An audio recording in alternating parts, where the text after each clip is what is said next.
Cigarette पीना cancer का कारण और जानलेवा है। शराब पीना सेहत के लिए हानिकारक है।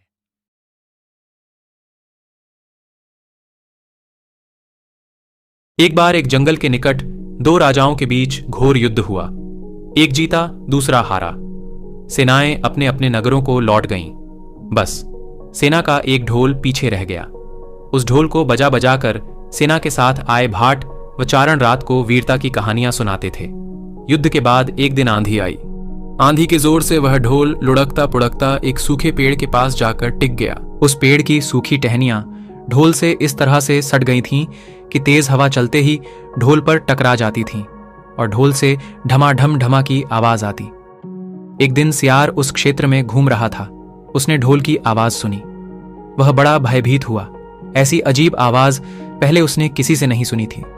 वह सोचने लगा कि यह कैसा जानवर है जो ऐसी जोरदार बोली बोलता है, ढमाढम। सियार छिपकर ढोल को देखने लगा और सोचने लगा कि यह जीव उड़ने वाला है या चार टांगों पर दौड़ने वाला। एक दिन सियार झाड़ी के पीछे छुपकर ढोल पर नजर रख रहा था। तभी पेड़ से एक गिलहरी ढोल पर कूदी और ढोल से हल्की सी ढम की आवाज भी आई। गिलहरी ढोल पर बैठी दाना कुतर रही थी। सियार बड़बड़ाया, ओह, तो ये कोई हिंसक जीव नहीं है, मुझे भी डरना नहीं चाहिए। सियार फूंक फूंक कर कदम रखता रखता ढोल के निकट गया, उसे सूंघा। ढोल का उसे न कहीं सिर नजर आया और न पैर। तभी हवा के झोंके से टहनियां ढोल से टकराईं। ढम की आवाज हुई और सियार उछलकर पीछे जा गिरा। अब समझ आया। सियार उठने की कोशिश करता हुआ बोला, यह तो बाहर का खोल है, जीव इस खोल के अंदर है। आवाज बता रही है कि जो कोई जीव इस खोल के भीतर रहता है वह मोटा ताजा होना चाहिए। चर्बी से भरा शरीर तभी ये ढम ढम की जोरदार बोली बोलता है।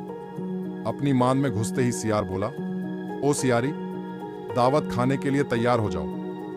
एक मोटे ताजे शिकार का पता लगाकर आया हूं। सियारी पूछने लगी, तुम उसे मारकर क्यों नहीं लाए? सियार ने उसे झिड़की दी, क्योंकि मैं तेरी तरह मूर्ख नहीं हूं। वह एक खोल के भीतर छिपा बैठा है। खोल ऐसा है कि उसमें दो तरफ सूखी चमड़ी के दरवाजे हैं। मैं एक तरफ से हाथ डाल उसे पकड़ने की कोशिश करता तो वह दूसरे दरवाजे से न भाग जाता।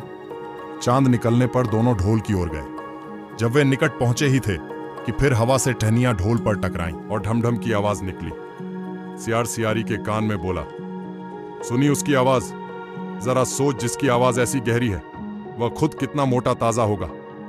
दोनों ढोल को सीधा करके उसके दोनों ओर बैठ गए और लगे दांतों से ढोल के दोनों चमड़ी वाले भाग के किनारे फाड़ने। जैसे ही चमड़ियां कटने लगी, सियार बोला, होशियार रहना, एक साथ हाथ अंदर डाल, शिकार को दबोचना है। दोनों ने हूं की आवाज के साथ हाथ ढोल के भीतर डाले और अंदर टटोलने लगे। अंदर कुछ नहीं था। एक दूसरे के हाथ ही पकड़ में आए। दोनों चिल्लाए, हैं, यहां तो कुछ नहीं है, और वे माथा पीट कर रह गया। सीख, बड़ी बड़ी शेखी मारने वाले लोग भी ढोल की तरह ही अंदर से खोखले होते हैं। हेलो दोस्तों, कहानी कैसी लगी? अगर अच्छी लगी हो तो लाइक, शेयर एंड वीडियो को सब्सक्राइब जरूर कर ले और जाते जाते कमेंट में अपना नाम और अपने राज्य का नाम जरूर लिखे प्लीज।